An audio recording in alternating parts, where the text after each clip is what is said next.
going to share with you another exercise for practicing your bar chords. This is a song called Down To The Waterline by Dire Straits, and the bit that I just played is the chord progression for the verse, which is the main chord progression for the song. Interestingly, or not interestingly, this was an exercise that I learned as a student from my guitar teacher many years ago as a teenager. I'm going to speak a little bit more about that at the end of the video, so without boring you with the facts of that now, I'll get straight onto the music, and if you want to stay to the end and learn a little bit more about that, I'll talk about that later. So the reason it's such a good exercise is it incorporates a couple of different bar chord shapes.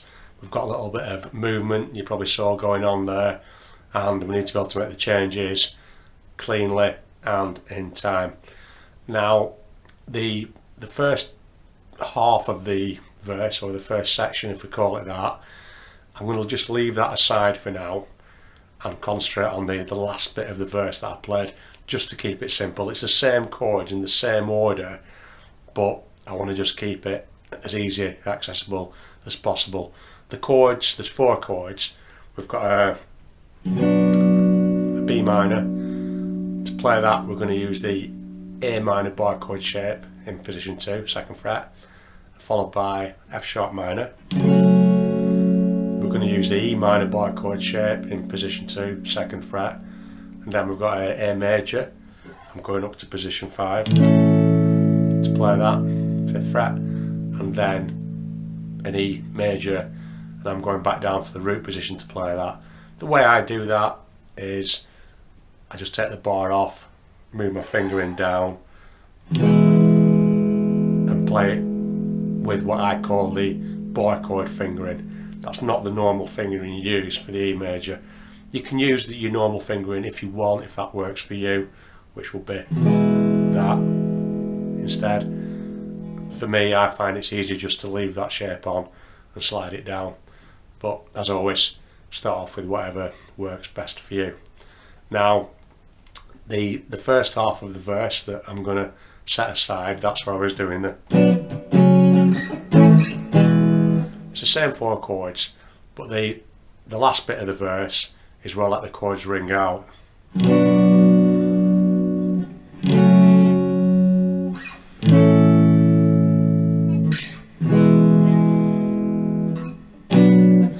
And back to the B minor.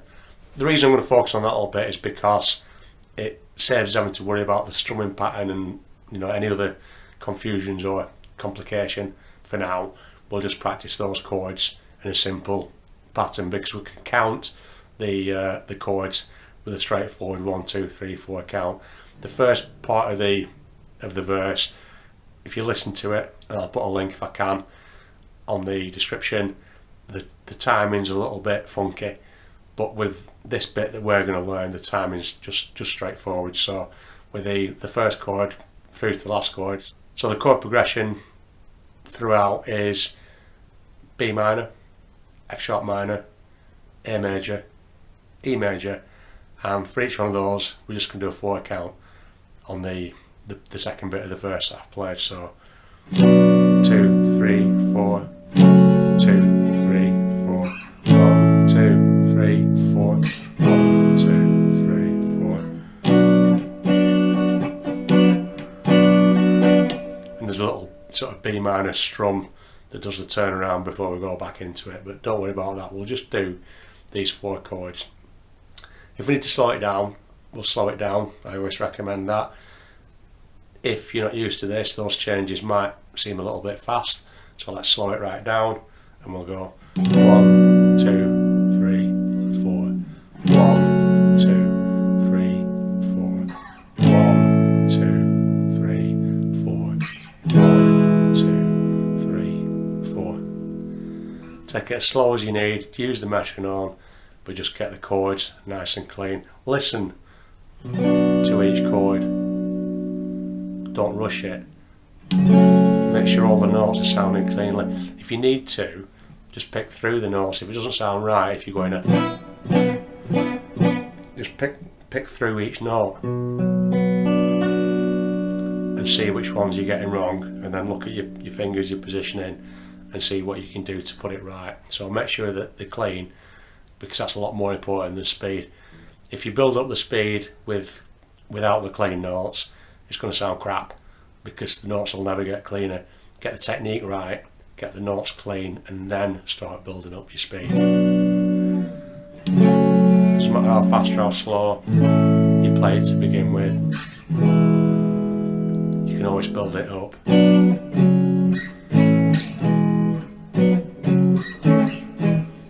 With practice and with a little bit of experience and technique. So that's the starting point.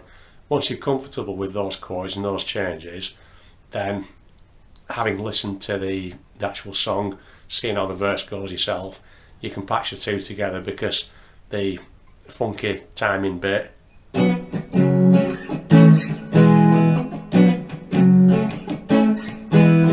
it's only the same chords. But once you've got those chords nailed on in your head, you can start, putting that on autopilot, and then thinking about, your little strumming. And I did a little couple of, string muting techniques in there, just to give it a little bit of feel. But that's why we start. Without that, we'll just get the chords clean, and then build it up to that. And once you've got that, you've got most of the song, I would think, off memory. There is a section where I think the chords change slightly, but that is definitely all of the verses for the song. So you've got most of the song there. I might even do this song as one of the campfire songs, so I'll mull that over. If you like the song, let me know in the comments, and I'll definitely be more swayed towards doing that, because it is a fairly simple song, as long as we're okay with the chords. Now, just slightly moving on, we've got those 4 basic chords to begin with, but always try and push yourself with your practice and with your exercise to experiment with different things. So with the chords that I've just showed you, the B minor and the F sharp minor, to me, in my mind, it's just so much easier just to play those as bar chords, just like that. But then we move on to an A major and an E major. So have an experiment of playing maybe the first 2 chords, your B minor, your F sharp minor, as bars, and then maybe switch to your normal chords for your A major and E major.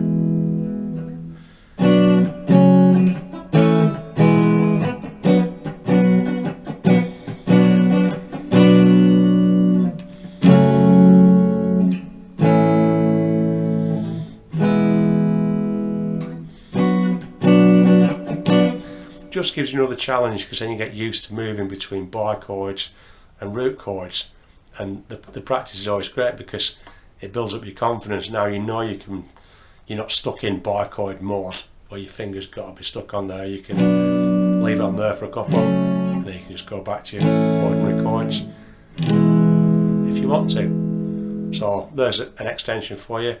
Another quick thing to try perhaps is go for the D major as a bar chord, in which case you'd be using the A major shape in 7th position, which would be that. Again, I've covered the shapes on videos. I'll put links to all of those videos in the description here. So you go from your B minor to your F sharp minor, up to your bar, A major, and then a bar, E major.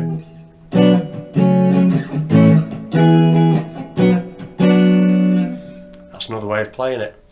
There's no rule saying you've got to play it one particular way. Even if Dire Straits play it one particular way, there's no law that says you have to do that. So experiment with a few different ways of doing it. The way that I first described it was the way that I learned it. But again, the more ways you try and play it, the more your knowledge learns.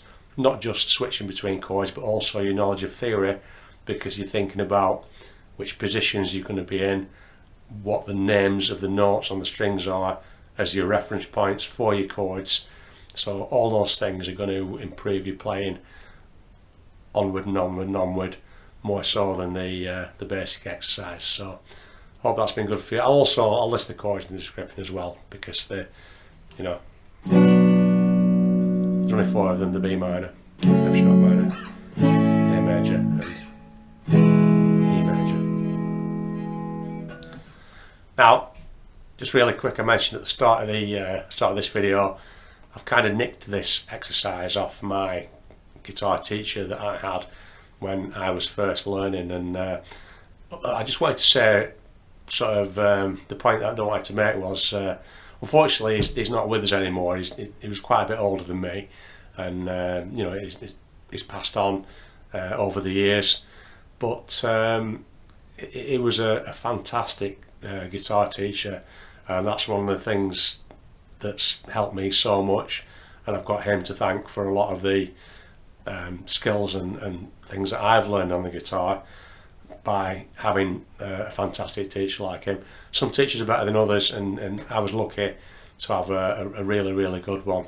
When I first picked up a guitar, I wanted to play just heavy metal music, and I'd probably had a guitar for about a year or two before going to this guy, and I'd learnt little bits of Metallica riffs and stuff like that off my friends, but I felt like I wasn't really learning, I was just copying, and I wanted to kind of learn more from someone who could teach me, a teacher, as you do. So I went to this guy, and like I say, he was a lot older than me when I started going, and he'd just sit there with he used to smoke a pipe, and he'd have this pipe hanging out of his gob through every lesson, puffing away. But he was a fantastic player of all different styles of music, and he didn't know any Metallica, he didn't know really any heavy metal. The closest he probably got was Deep Purple and maybe 1 or 2 Black Sabbath riffs, the original hard rock, new wave of British heavy metal stuff. No, nothing like the super heavy thrash and stuff that I was into. He didn't know any of that, and he couldn't show me any of that. But he had a reason for doing the things that he did and showing me the things that he showed me. And every song, we used to do a song a week. I used to go once a week, and we'd learn a song. And back in the day, I had to bring a little cassette tape, if any of you are old enough to remember those, and I'd have to have it in the right place, and I'd bring it, and he'd record the next song onto the cassette tape, give me some handwritten music notes and stuff that he'd produced, and then I'd go away and learn it and show it him the next week. And every single song that he gave me, most of them, half of them even, I would say, I'd never even heard of the songs or the bands, and I was like, oh, I want to learn some thrash metal, I want to be doing this. But by learning the things that he'd given me to learn, I realise now, and I kind of did at the time as well, that every single piece that he'd given me was for a reason, to develop a skill. So in this example, this song, he gave it me to develop my bar chord skills, and also moving around the fretboard with my bar chord skills. It gave me a Gary Moore song to help me improve my string bending technique. For whatever technique, he would choose the appropriate song, and even if I didn't like the song or feel like this is a bit of a bore, I don't want to learn, but I soon realised that by just putting my trust in him and my my faith in him to learn under his direction, it helped me tremendously. So I've got so much gratitude for Dave Duxbury from Burnley, who was instrumental, see what I did, in helping me gain the skills that I've got today. Without him, I wouldn't be as good a player as what I am today, and I probably certainly wouldn't be good enough to, I'm not claiming I'm brilliant or the best, but good enough to be confident to be able to pass on these things to everybody else. So the moral of that little boring Matt rant is, if you get a good teacher, appreciate them, and always realise that It might not be the songs that you want to learn immediately this moment, but they'll have a reason for showing you those songs, and it'll be to your benefit in the end, and it'll make you a better player, and by becoming a better player will help you to enjoy.